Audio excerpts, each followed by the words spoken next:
Thank you, Mitchell.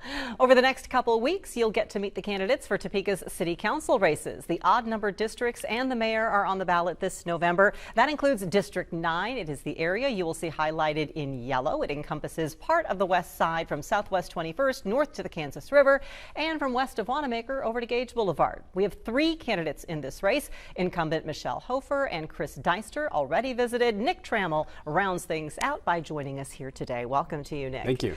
3 because that's what the law allows. These are nonpartisan elections, so 3 candidates means no primary. All 3 of you advance. So now this is the first time any of you are gathering votes, which is going to be interesting as we head toward November 4th. For those who haven't met you, Nick, what's your background? A little bit about you. I moved here from Los Angeles, California, about 4 years ago.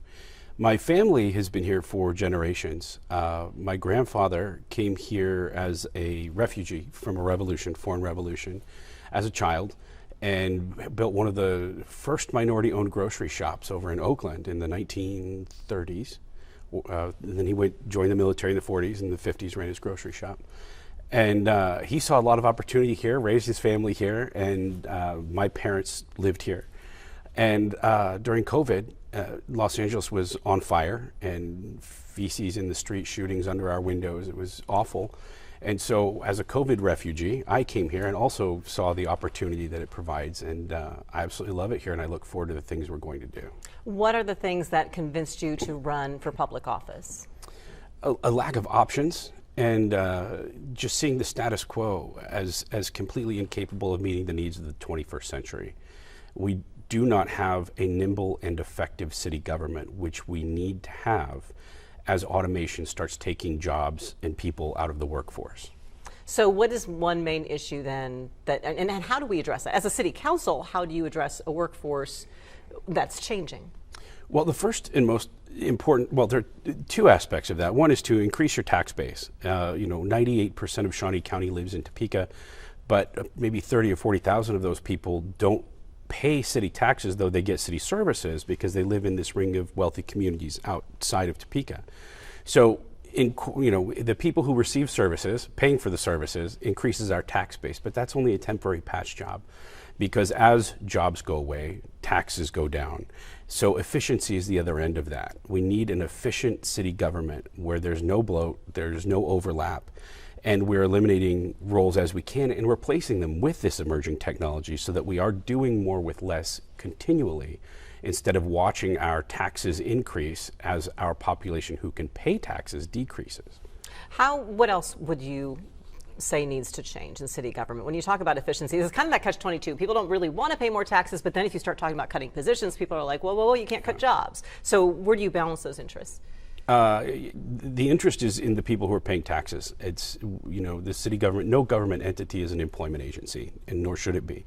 The city should be spending its time in that regard, incubating businesses, creating infrastructure for things that will generate income for the people who live here, instead of creating jobs on the taxpayer's dime in a negative way.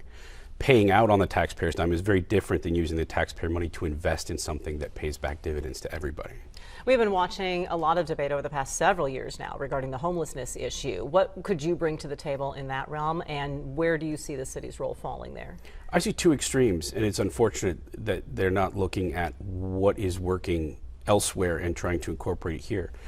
You have the one extreme where you've got a candidate who wants to essentially outlaw homelessness and ban public camping, and then you've got people who want to spend more city money on creating more services, which, as we all know from California, doesn't always work.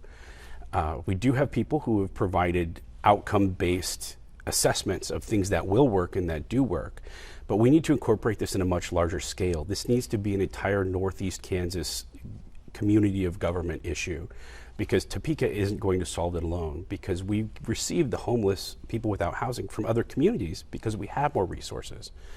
So the city's government job then is to interact with and overlap with the other governments and other communities, and to ensure that there is a place for homeless people to go, that the laws are enforced in that regard, and that the laws are fair and equitable. So my proposal, for example, is no camping between the hours of 7 a.m. and 10 p.m., and then a dedicated space on public property where people can camp. And we should coordinate with the state in that regard, because they've got access to other properties that we don't.